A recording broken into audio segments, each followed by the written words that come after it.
Des noms de villes, de pays, de peuples. Égrenés maladroitement, c'est à peu près tout ce qui reste aujourd'hui pour ces anciens goumiers de leurs combats glorieux. L'Italie, Monte Cassino, Francia, Marseille, Belfort, l'Allemagne, Chinois pour Indochine, Kaobang. De cette prodigieuse aventure qui les mena sur 2 continents, ne surnage maintenant que l'amertume devant leur état d'abandon. Descendus de leurs montagnes, livrets militaires et médailles serrées dans leurs mains, les fiers berbères de la tribu des Aïd Sérouchen ne sont plus aujourd'hui que des anciens combattants misérables venus chercher une reconnaissance refusée en France comme au Maroc. J'ai fait le Baroud, la guerre en Italie, le 12 mai à Cassino, et nous sommes allés jusqu'en Allemagne. Nous avons fait la guerre d'Italie, nous sommes revenus, puis nous sommes repartis en France, et nous avons débarqué à Marseille. J'ai fait le Baroud, la guerre, la campagne d'Italie, de France et d'Allemagne. J'ai fait la guerre de France, d'Italie, d'Allemagne, je suis revenu au pays et je suis reparti pour l'Indochine.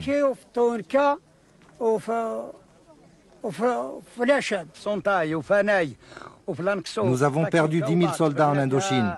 J'ai été fait prisonnier avec le colonel Charton. Le commandant en bataille s'est suicidé. J'ai été emprisonné puis relâché le 1er janvier 1952. Nous avons combattu en France, en Allemagne, en Italie, en Indochine.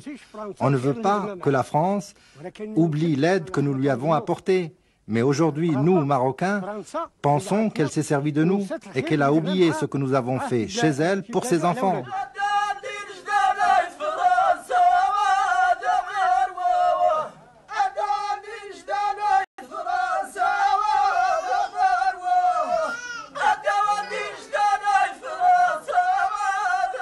Les goumiers sont une formule, au fond, assez artificielle, introduite par les Français.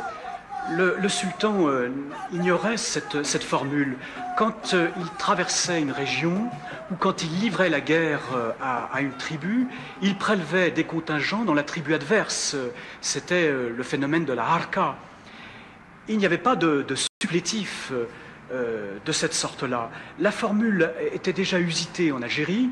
Elle est introduite au Maroc parce qu'elle coûte beaucoup moins cher. Les goumiers sont engagés d'abord pour 1 an, ensuite pour 2 ans, et c'est une formule très économique par rapport aux tirailleurs. Ils ont un statut beaucoup plus précaire. Au fond, ce sont un petit peu les soldats intérimaires de l'armée de la conquête et ensuite des guerres qui suivront. Et puis aussi, selon la formule de Lyautey, ce sont des éclaireurs, ce sont des gens qui sont en avant, qui protègent les troupes qui sont derrière.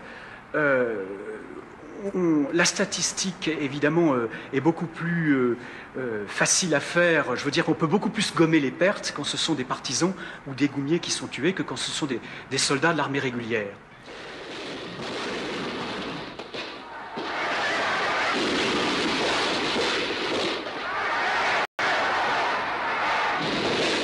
Dès le début du siècle, la liberté, la poésie et la violence de ceux qui allaient devenir nos plus farouches adversaires, avant de combattre à nos côtés, fascinaient les premiers écrivains et peintres partis à la découverte d'un Maroc qui faisait à l'époque peur autant qu'il attirait.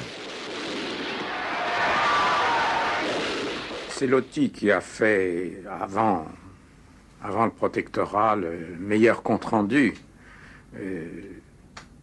d'un voyage qui n'était pas très original. Il s'agissait d'aller de Tanger à Fès, pas parce qu'il y avait de plus beau dans le Maroc, mais c'est lui qui en a parlé le mieux.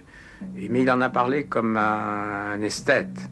Et en fait, il voyait bien, il sentait que le Maroc éternel était menacé par la civilisation. Et la suite des ans l'a bien prouvé. Alors il voulait conserver ce Maroc à la fois sans route, sans aucune modernité, dans sa farouche confusion, si je puis dire.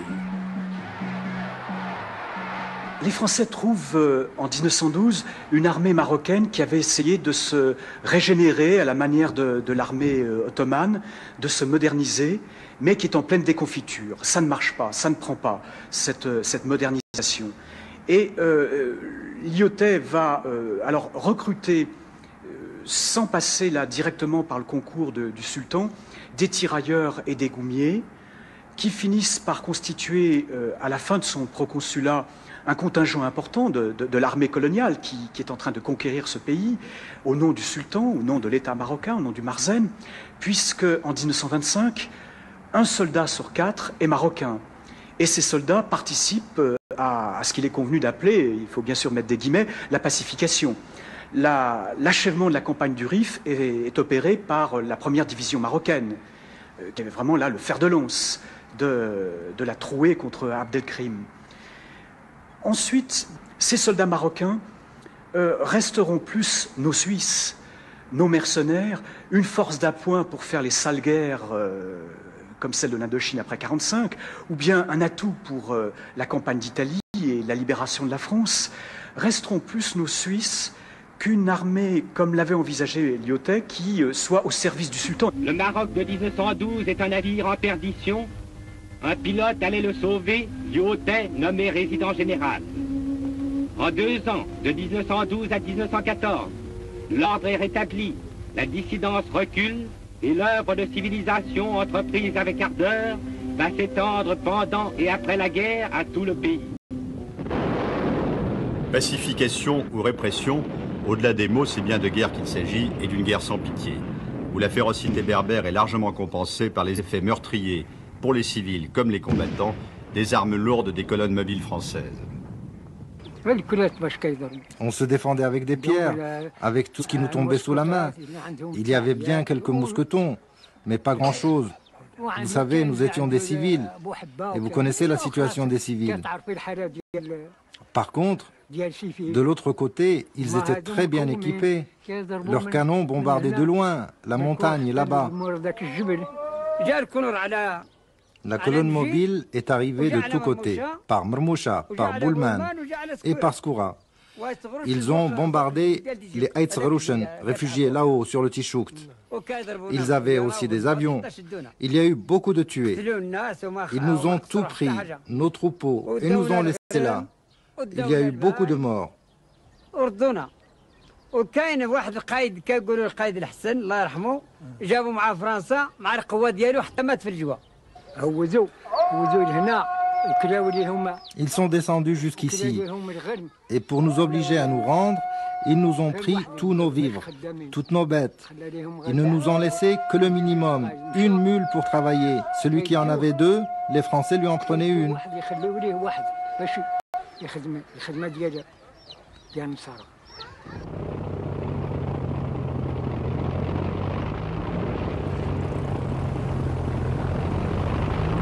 Arme nouvelle dont le coefficient psychologique fut plus important à l'époque que sa réelle efficacité militaire, l'emploi de l'aviation au Maroc préfigure les bombardements aveugles qui vont caractériser la Deuxième Guerre mondiale. La France est arrivée à pacifier le Maroc grâce à l'aviation, surtout grâce à l'aviation. Oh, s'il n'y avait pas d'aviation, je crois qu'ils ne seraient pas vaincus, les Marocains. Moi, j'étais jeune, j'avais 12 ans. On était dans la tente mosquée. On faisait l'école coranique. Il y a un maître qui est à côté de nous. Il y a 2 avions qui surgissent. Ils ont bombardé atrocement. Nous, les petits, nous avons pris la fuite dans la forêt. Nous sommes grimpés sur des arbres. Le frère était assez vieux, il n'a pas pu s'enfuir, il a trouvé la mort. Et une femme aussi qui était en train de moudre du blé, elle a trouvé la mort. Puis un cousin à moi qui est blessé. Et ils ont tué presque tout le bétail. Les vaches, les chèvres, les troupeaux. Et les 2 avions sont retournés vers Ahirmoumou. Ils passent sur une assemblée de dissidents qui ont tiré dessus. Chesseau, les vieux fusils de la guerre de 70, contre des blindés, le combat était perdu d'avance. Mais il allait révéler les incomparables vertus guerrières de nos adversaires. Celle qui fut la plus populaire de nos guerres coloniales fut aussi une des plus longues et des plus meurtrières. Rien que pour réduire les Berbères du Rif, menés par Abdelkrim, de 1921 à 1926, il fallut au futur maréchal Pétain 160 000 hommes et de l'armement lourd. En 1934, quand la pacification fut achevée, on dénombrait officiellement du côté français 8 622 morts. Du côté marocain, il n'existe aucun chiffre précis, mais les estimations se montent à 100 000 morts.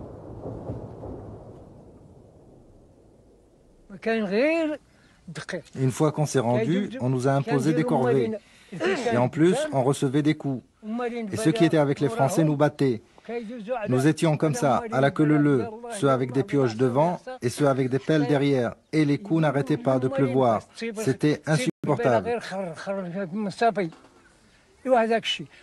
Et celui qui refusait les corvées était tout simplement jeté dans la rivière. En plein hiver, il faisait très froid. Et certains en sont morts.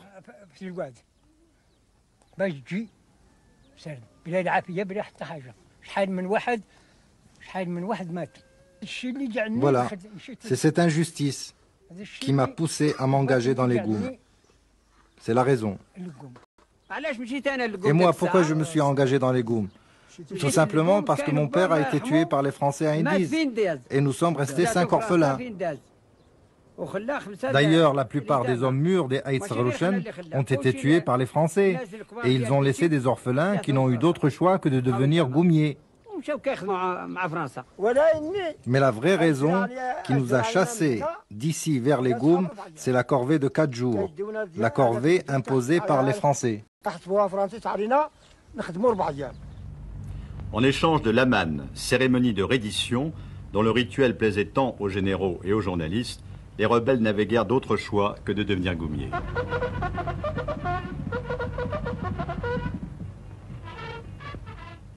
Le Maroc est un pays de poudre. Le Maroc, le moins près des villes, le moins près des routes, est un pays guerrier.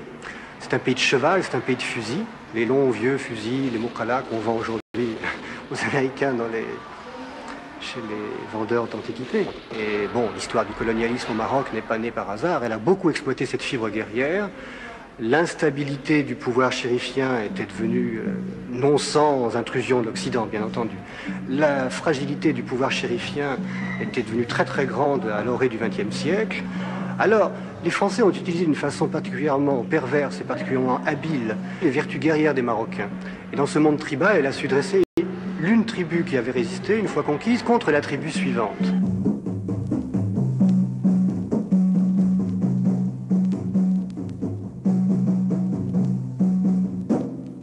Lyautey rêvait d'une colonisation de grands frères, dans une atmosphère de frérie, dans une atmosphère de scoutisme, où le colon serait l'éducateur bienveillant de l'indigène. Lyautey était un personnage qui n'est pas facile à présenter de manière monolithique. C'était surtout un homme de théâtre qui adorait endosser des rôles, jouer avec ses rôles, et qui pouvait à la fois combiner le personnage de régent de l'Empire, de grand vizir éclairé du sultan, de proconsul lançant une colonie qu'il concevait comme une sorte de Californie, de façade californienne de la France, de patron comme Didier Dora, le personnage de Saint-Exupéry, le personnage qui lance l'aéropostale, ou comme un grand patron d'hôpital à l'époque, et aussi d'esthète amoureux d'une très vieille civilisation dont il veut conserver la noblesse et la beauté, de chartiste, d'antiquaire. Et tous ces personnages, évidemment, ne sont pas évidents à assumer, mais c'est incontestable que Lyautey le fait d'une manière qui est inimitable et qui en fait un personnage fascinant pour cinéaste à la Visconti. Il arrive à attirer auprès de lui des jeunes gens bien nés, des jeunes gens appartenant au milieu patricien, parisiens surtout, qui sortent de l'école libre des sciences politiques ou de grandes écoles. Nous sommes aussi à l'époque des 20s, des années folles. Il y a des jeunes gens qui se jettent à l'époque dans les stupéfiants, dans les voitures rapides. L'officier le plus représentatif de cet état d'esprit, c'est certainement Henri de Bournazel, qui est un ancien élève des Jésuites, un officier qui est jeté dans la guerre de 14 à la fin de cette guerre, et qui, au Maroc, au fond, va, si je puis dire, se refaire un peu une santé, un équilibre, en endossant le personnage du preux, en endossant le personnage qui livre une guerre à des gens qui sont homériques, et qui, pour bien marquer qu'il prend des risques, et toujours, puisqu'il avait commencé dans la cavalerie avec des spahis, avant de devenir officier des affaires indigènes, qui toujours endosse un manteau rouge. Alors il devient au Maroc l'homme au manteau rouge. L'histoire d'Henri de Bournazel, héros emblématique de ce western à la française, modèle de l'officier colonial muet en chevalier de l'Occident, fut un des best-sellers avant-guerre. Les Marocains ont même contribué à forger sa légende en l'appelant Bouhamra, l'homme à la tunique rouge, sur laquelle les balles n'avaient pas d'effet. Il mourut le jour où il ne la porta plus. Ces gens-là mettaient des shorts longs, ces gens-là vivaient sous la tente, ces gens-là taillaient avec des morceaux de bois de quoi faire une cuisine itinérante. Je crois que beaucoup, on doit l'admettre, moi je cultive cette piste, ont vécu une enfance tardive, prolongée, dans un milieu un peu vierge, croyait-il. Il y a du scoutisme là-dedans. Pour quelques dizaines d'hommes en uniforme, officiers des affaires qu'on appelait à l'époque indigènes, le Maroc est vécu comme une nouvelle frontière au sens américain du terme. Officier au rôle polyvalent, magistrat autant que bâtisseur, l'officier des affaires indigènes constitue l'ossature de l'administration du protectorat. L'officier d'affaires indigènes était évidemment un officier sorti de la troupe, mais qui, attiré par d'abord cette montagne et cette population, et surtout par la manière d'opérer qu'on leur enseignait à Rabat, qui consistait donc à essayer de faire tache d'huile par la persuasion pour pénétrer cette montagne, était vraiment pris par ce métier en quelque sorte de contact avec les tribus de l'avant, si j'ose dire, et qui essayait en quelque sorte de les amener à eux, mais parfois avec quelques difficultés qui amenaient à certains petits combats dans lesquels on peut dire que l'honneur était sauf si la tribu en question se rendait. L'officier des affaires indigènes, ou on disait plus commodément officier d'Aï, était un créateur. Il mettait en valeur une zone, une région, il l'avait pacifiée, il la mettait en valeur, il la contrôlait. Je crois que c'était des gens qui avaient leur méthode, ils étaient dévoués à ce qu'ils faisaient, bien ou mal, mais ils étaient dévoués. Et en effet, c'était de véritables féodaux. Et je me souviens d'avoir entendu le roi du Maroc, un jour où il n'était pas très content de ce qui se passait, je ne sais plus dans quelle province, dire finalement, de tout ce peuple, ceux qui les ont vraiment aimés sont les officiers des affaires indigènes. Et c'est un comble, disait-il. Le fait d'arriver à noyauter, en quelque sorte, la dissidence, ou à amener à nous, en quelque sorte, certaines tribus qui, pour des intérêts divers ou par intelligence de leur chef, pensaient qu'il convenait de se rapprocher du Marzen, et de les utiliser ensuite pour amener les autres à récipiscence, était tout l'art de l'officier d'affaires indigène, en évitant le combat si possible. L'archétype de ces officiers fut sans conteste Pierre Boyer de la Tour, celui qui sera l'avant-dernier résident général de la France au Maroc en 1955, avait laissé son cœur dans la montagne berbère, là où il avait rencontré Lala Khadidja de la tribu des Aïd Sérouchen. Fait stupéfiant pour la société coloniale de l'époque, il l'avait épousée. Interpellé pour toujours par cette histoire romanesque, symbole d'une fraternité franco-musulmane perdue, Patricia Boyer de la Tour, la petite fille de la Berbère, a refait pour ce film le parcours initiatique qu'il avait mené quelques années plus tôt à la recherche de ses racines marocaines. J'ai connu Boyer de la Tour quand il était commandant du cercle d'Azilal. Capitaine de la Tour était certainement le condottiere, bien sûr, mais surtout un politique.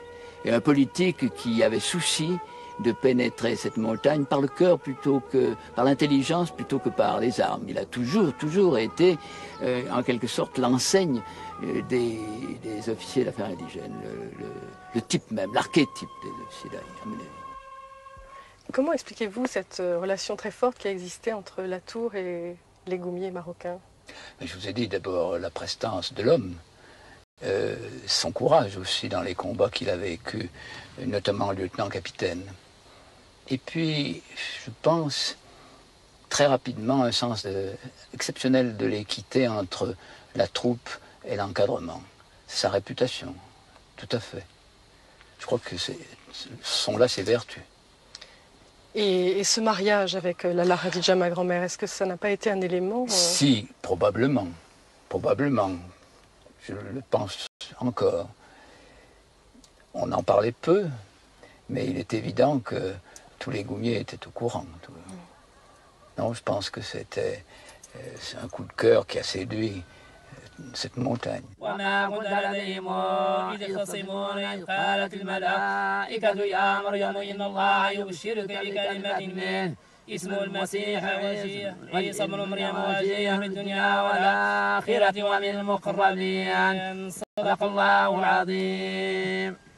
Sur cette plaque, il est écrit La ilaha illallah Muhammad Rasulullah. Il y a un seul Dieu et Mohamed est son prophète. C'est la tombe de la défunte noble Shérifa, Lalla Khadija, fille d'Abdallah, Sghrouchnia al-Idrissiya, Sghrouchnia, c'est-à-dire des Zayd Sghrouchen, Idrisside. Elle est morte en 1930 à Wawizart. Que Dieu ait son âme.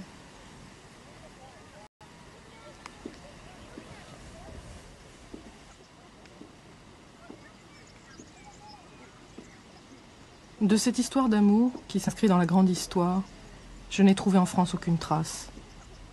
Au Maroc, on se souvient de mes grands-parents, de Lalla Khadija, la berbère, et du lieutenant Pierre de Latour. On parle encore avec passion de ce mariage incroyable en pays musulman. Et de leur amour, on raconte encore les versions multiples.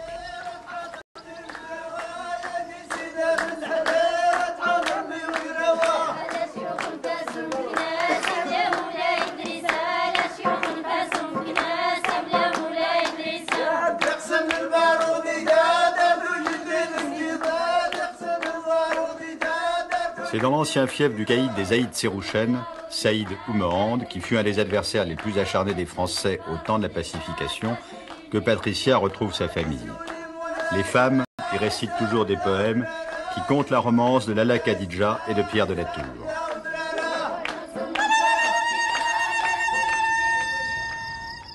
Il n'a plus jamais parlé d'elle, ni à Georges, l'enfant qui est né d'eux, ni à ceux des officiers français qui se souvenaient, tant d'années plus tard, de l'arrivée de Lalla Khadija au poste de Tabouda, en pleine guerre du Rif.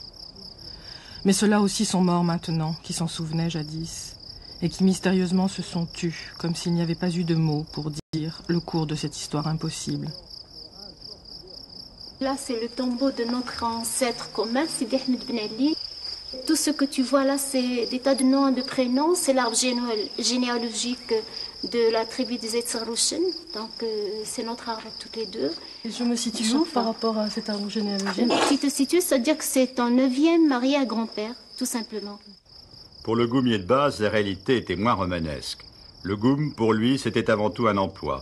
En échange d'une prime d'engagement symbolique, on lui offrait une protection contre les exactions des féodaux locaux et la possibilité parfois de se constituer un pécule ou d'accéder à un emploi dit réservé. Le goumier marocain était un volontaire. À 99%, c'était un berbère de la montagne. Et il se recrutait, peut-on dire, par cooptation, en ce sens que lorsque vous aviez un goumier qui était originaire d'un douar, de la montagne, il venait en permission chez lui. Le commandant du Goum lui avait dit qu'il y avait 1, 2, 3, 4, 5 places de libres ou qui seraient libres prochainement.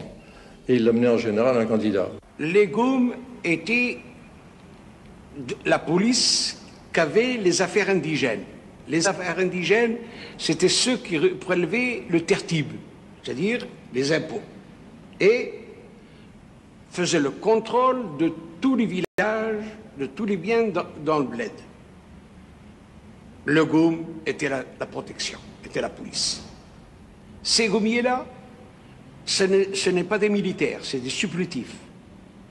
Et ces militaires-là vivent d'eux-mêmes. On leur octroie une paye, ils doivent survenir à leurs besoins. Ils se débrouillent, quoi. En un mot, ils se débrouillent. C'est eux qui font leurs popotes, etc.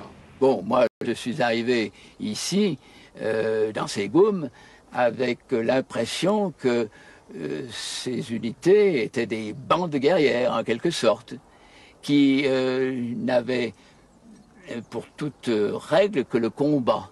Parce que, hormis le combat, les goumiers vivaient en famille, dans ce qu'on appelle des borges, c'est-à-dire des casernements sommaires. Ils vivaient tout à fait en famille. Ils faisaient un exercice sommaire chaque jour, des manœuvres de temps en temps, et en fait, ils n'étaient pas assujettis à la rigueur de la discipline militaire en caserne, qui est odieuse en quelque sorte, et qui l'aurait été totalement pour eux. Mais c'est là peut-être qu'il faut parler de la constitution de ces goums de guerre. Les goums de guerre se sont créés précisément dans cette période 41-43, parce que, bon, au niveau de Rabat, avec les accords qu'on peut supposer au niveau du Marzen, il avait été décidé de lever des troupes qui, elles, étant tout à fait chérifiennes, puisque les goums sont des troupes Marzen, a été décidé de préparer, en quelque sorte, un certain nombre de ces montagnards qui ont montré les preuves de leur courage, donné les preuves de leur courage, de leur endurance, de leur ténacité, de leur capacité pour le combat de montagne. En 1942, après le débarquement américain, le général Guillaume, qui fut leur défenseur acharné, va disposer d'une centaine de goums prêts à s'engager en France pour la guerre de libération, soit l'équivalent d'une dizaine de régiments. Organisés en 4 groupes de tabord, les goumiers vont se couvrir de gloire, de Tunis à Belfort. Alors, nous voulions faire des goumiers avec ces jeunes berbères, mais nous avions un handicap énorme. Ils ne savaient pas parler l'arabe. Alors, il fallait leur expliquer le maniement de l'arme par 3 temps, comme pour la marche.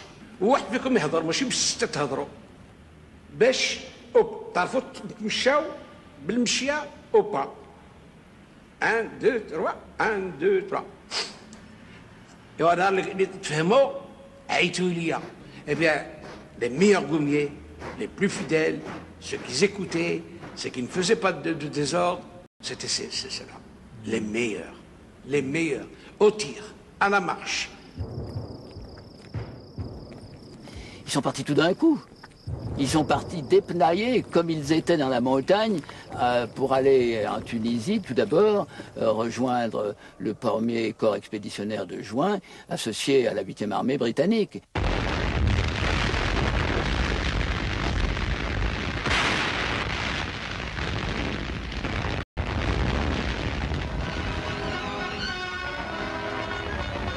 Près de l'oued Kébir, des tabors marocains participent à l'action et se lancent à l'assaut des hauteurs.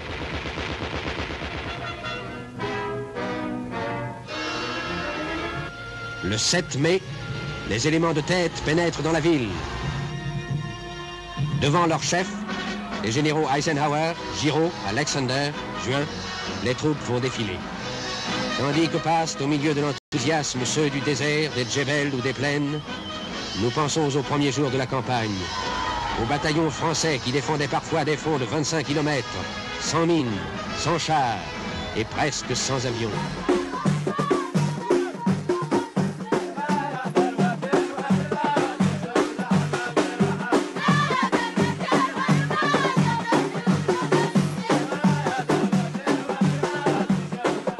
Fardées et parées comme des geishas, dont elles ont le statut en société berbère, les danseuses chirates chantent la geste des anciens goumiers réunis pour l'occasion autour de leur lieutenant André Fougerolles.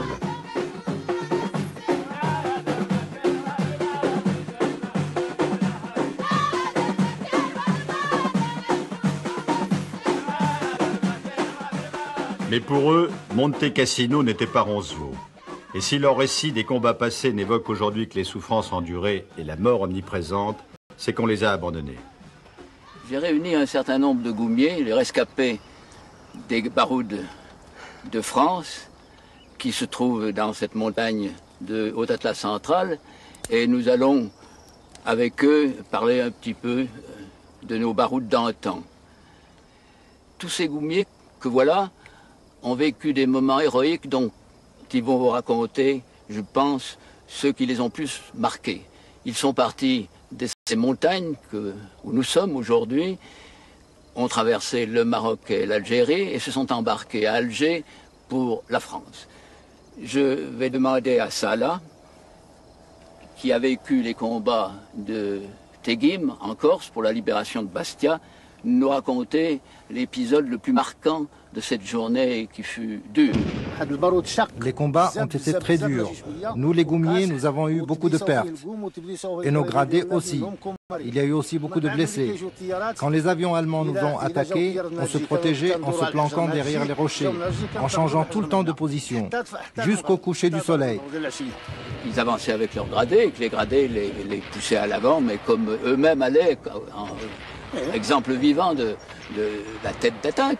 Bien sûr, ils suivaient, ils savaient qu'au bout du compte, c'était la mort. Éventuellement.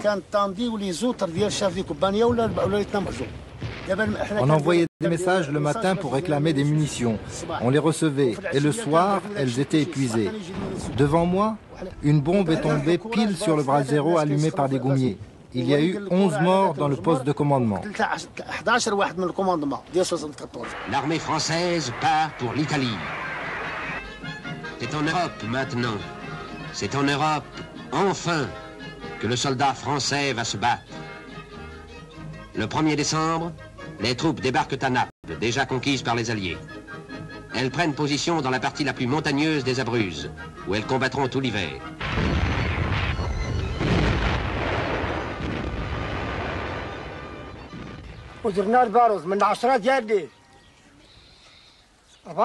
On s'est battu pendant 24 heures. Il y a eu beaucoup de soldats morts, des légionnaires, des goumiers marocains. Les cadavres étaient alignés. Pour escalader cette montagne, qui ressemble d'ailleurs au Tichoukt, nous avons mis du matin jusqu'au soir. Et nous sommes restés 2 jours sans manger. Et finalement, ce sont les avions qui ont pu nous ravitailler.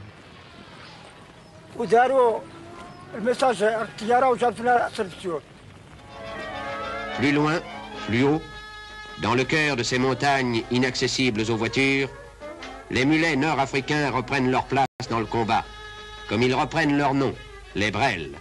La Royale Brel Force, dit en souriant le soldat, car en effet, ici, le mulet est roi.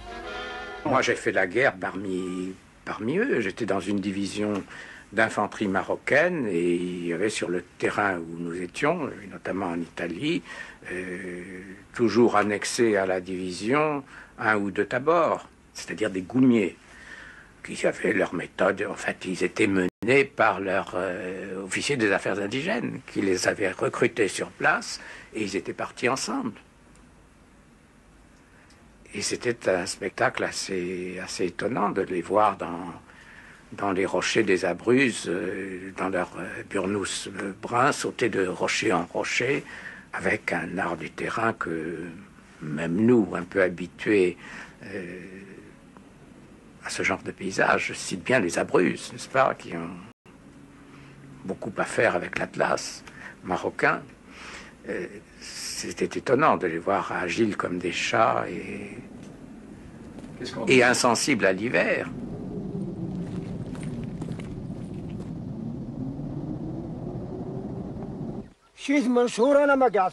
Moi, je suis resté 8 mois sans enlever ni chaussures, ni chaussettes, ni ceinturon. Je dormais sur la neige. Je mettais des couvertures américaines par terre, à même la neige, et je dormais par-dessus. On me demandait constamment de partir en patrouille, et je le faisais. J'étais toujours prêt à aller de l'avant. Ce que je cherchais, moi, m'aidait. Eux, rien ne les aidait. C'est là où je dis que c'est tout de même admirable. Bon, souvent les caïds ont dit « tu t'engages ». Ils ont choisi les gens qui s'engageaient et ils les ont proposés aux autorités administratives et militaires françaises. Bien. Mais en effet, ils sont partis pour quelques sous par jour. Et puis, pour la geste, si je puis dire, ils partaient, ils quittaient le pays, ils quittaient le douar. Certains étaient angoissés, d'autres pas du tout. Des gens tout à fait à l'aise selon les circonstances, assez indifférents. En effet, ils avaient beaucoup de liberté dans les unités de Tabor, mais ils avaient la liberté d'être tués à tout moment.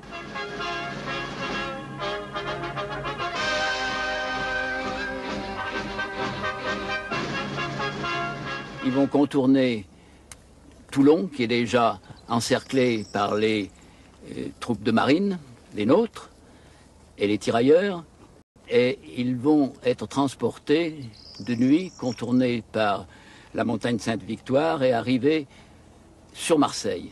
Car il faut que vous le sachiez, ce sont les goumiers marocains qui ont libéré la ville de Marseille.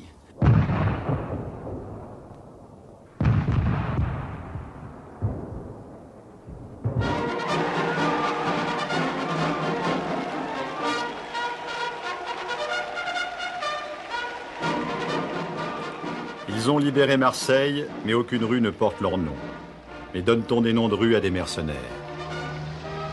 Qui étais-je probablement aussi un mercenaire? C'est comme ça que nous avons été considérés souvent quand nous sommes arrivés en France, comme des gens qui avaient choisi de se battre pour ce qui restait de la France, et ceci avec des supplétifs. Donc, je vais être très dur. Mon beau régiment de cavalerie, quand il a débarqué à Saint-Tropez, et qu'ensuite il a remonté toute la France pour s'arrêter en panne d'essence en Haute-Saône, il pouvait recruter à chaque étape. Il avait le droit. Nous avons recruté 3 Français. Ils ne voulaient pas venir. On leur disait, mais c'est pas terminé. Ah, mais nous avons des choses à régler localement. J'ai pas eu de mon pays une idée très haute. Et puis j'y ai plus fait attention. Je me suis dit, nous avancerons, nous irons en Allemagne, nous irons en Autriche, et tant pis pour eux. Les Goumiers sont donc descendus au Val d'Ajol après, en repos, après les heures difficiles passées dans la forêt et les pertes énormes. Val d'Ajol était en quelque sorte, pendant toute la durée des combats des Vosges, la vallée où les 3 groupes de Tabor sont venus se remettre des combats. Et à la fin, au dernier des repos, eh bien, je dois bien dire que la population de Val d'Ajol était très proche des Goumiers. Tellement proche d'ailleurs que des liens se sont noués, parce que les Goumiers étaient des garçons serviables, habitués à cette vie de la campagne, les aidaient dans les travaux des champs, et certains d'entre eux, tiens, des Gaules qui fait chez Septkoum Chibrawet, avec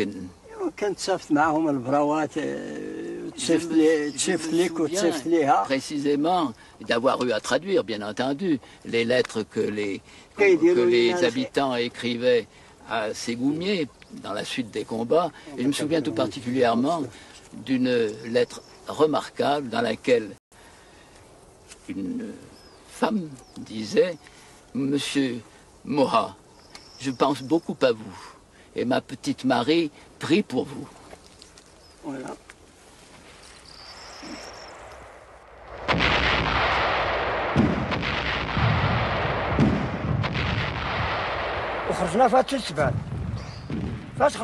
Finalement, nous sommes arrivés devant le Rhin, mais nous n'avons pas pu trouver de pont.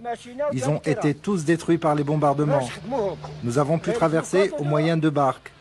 Et de l'autre côté, il n'y avait plus de route non plus, rien. Elles étaient toutes défoncées et les trains étaient détruits sur place. Partout, le feu faisait rage et on ne voyait que du fer tordu et rougi.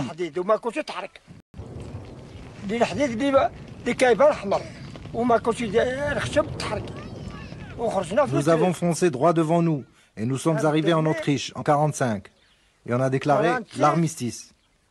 En accueillant le sultan du Maroc le 18 juin, le général de Gaulle associait dans un même triomphe l'Empire et la métropole.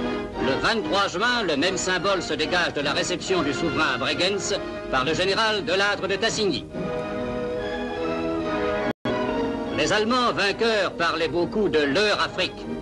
Ils instruisaient des cadres coloniaux pour réaliser leur projet d'asservissement des populations indigènes. Mais l'Afrique a choisi, ce n'est pas Hitler qui annexe l'Afrique, c'est le sultan du Maroc qui parcourt l'Allemagne en vainqueur.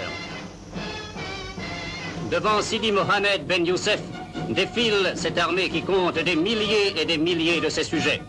C'est avec le Maroc que Lyautey avait bâti la plus grande France, c'est avec l'aide du Maroc que la France retrouve sa grandeur. C'est un devoir. C'est un devoir qui a été dicté par Mohamed V lui-même. Vous savez que Mohamed V a accepté de combattre avec les Alliés, avec tous les Alliés. Eux, ils ont compris ça, les Marocains. Ils ont compris ça, ils ont dit c'est une guerre. C'est peut-être une guerre sainte. Une guerre sainte. Contre le nazisme, ils ont compris ça, les Marocains. Avec leur départ en Indochine en 1947, la grande aventure des Goumiers va tourner en cauchemar. Les Tabors seront sacrifiés pour rien dans l'évacuation catastrophe de Kaobang à la frontière de Chine. Ce fut le début de la fin du rêve impérial de la France. Devant la menace grandissante que le Viet Minh fait peser dans la région de la frontière de Chine, le commandement décide l'évacuation des postes isolés et le repli le long de la route coloniale numéro 4, la RC4. Mais le Viet Minh attaque, prend Dong Ke. Les colonnes Lepage et Charton sont décimées. Pat Khe est abandonné le 10 octobre. Bientôt, Lang Son est menacé à son tour et précipitamment évacué le 19 octobre. Sur les 6000 que nous étions, il y a eu 2000 morts au combat ou disparus. Il y a eu 1000 vénards qui ont réussi à passer entre les gouttes et à rejoindre Tatke. Et il y a eu 3000 prisonniers. Les Viettes, évidemment, ont absolument tenu dès le départ à séparer les cadres des hommes de troupe pour éviter que nous gardions une influence sur nos anciens subordonnés. J'ai été convoqué très vite devant un commissaire politique. Je ne savais pas ce que c'était, mais enfin, je me suis vite aperçu que c'était un homme qui...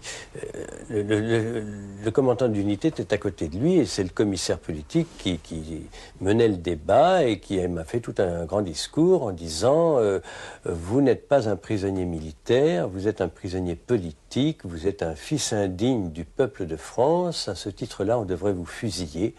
Mais le président Ho Chi Minh a instauré une politique de clémence qui consiste à vous laisser la vie sauve pour essayer de vous rééduquer.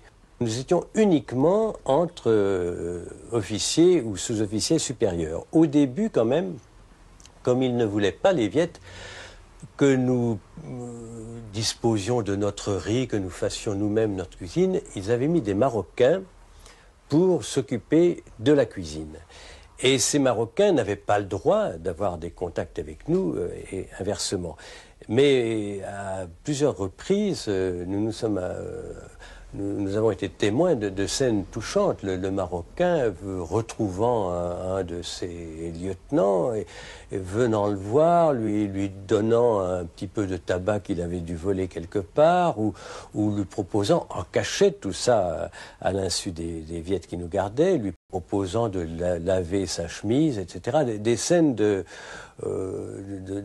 gentillesse étonnante alors que la situation éventuellement ne s'y prêtait pas. Les officiers et les commandants étaient séparés de nous, les Goumiers marocains. On recevait le soir, vers 6 heures, une boule de riz qu'on mangeait comme ça, avec des baguettes. Il n'y avait ni légumes, ni œufs, rien. Ça a duré 2 ans. Je faisais cuire de l'herbe sauvage et je la mangeais. Ça me donnait des vers dans le ventre. Le pauvre colonel Charton m'appelait. J'élevais à l'époque des poulets pour un colonel Viet Minh. Et j'ai pu en donner, ainsi qu'un peu de tabac, à tous ces officiers du Tabor, sans qu'on me voie. Sinon, je recevais la raclée. J'en donnais au colonel, au capitaine. Dans les camps de sous-officiers ou d'hommes de troupes, où il y avait beaucoup de Nord-Africains. Les Viettes les gardaient, s'ils ne mouraient pas, pendant un an et demi maximum, et les libéraient. Ils considéraient qu'au bout d'un an et demi, ils les avaient suffisamment rééduqués.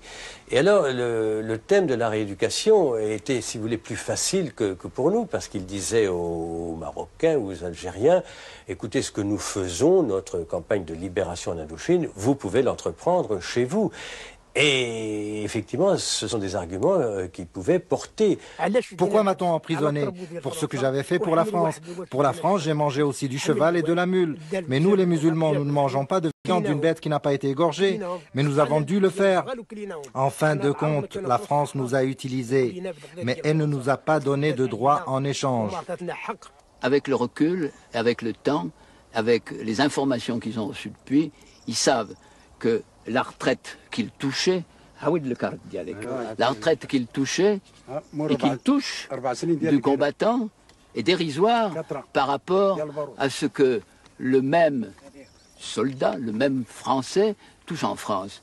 Ici, ils touchent le 10e de ce que l'on touche en France. Et cela les chagrine. Ils pensaient, eux, qu'ils seraient après reconnus comme tous les autres soldats. Eux, ils pensaient que plus tard. Et puis, l'esprit berbère et ben, Dieu nous aidera. Hélas. On aurait dû faire quelque chose au moins pour tous ces gradés qui ont eu la médaille militaire au feu, cette citation au feu. C'est pas qu'on lui a donné parce que c'était un bon militaire, non, au feu. Et ça, on aurait dû faire quelque chose pour eux. Nous avons eu une dette vis-à-vis de ces soldats. Nous l'avons oublié. Clémenceau disait après 1918, à propos des anciens combattants, ils ont des droits sur nous. Cette formule peut être élargie à ces anciens goumiers, à ces anciens tirailleurs. Je me sens un débiteur, mais dans ce domaine, un débiteur insolvable. J'ai contracté une dette envers eux, et dans certains cas, je ne parle pas spécialement pour moi, mais pour beaucoup d'officiers, qui ont eu la vie sauve, parce que blessés, ils ont été ramenés par des goumiers sous le feu, parce qu'ils ont atteint les objectifs qui leur étaient fixés par le sacrifice des goumiers qu'ils avaient sous leurs ordres. Donc, si vous voulez, il y a indiscutablement une dette personnelle de l'officier qui commandait un goum, et a fortiori les unités supérieures, vis-à-vis de leur goumier. Je dis insolvable parce que mes moyens personnels ne me permettent pas, et je le regrette fort, de reconnaître cette dette et de m'en acquitter. Combien de morts parmi nous? Nous, les anciens goumiers, nous avons combattu pour notre roi. Et ce que nous voulons maintenant, c'est qu'on reconnaisse nos droits.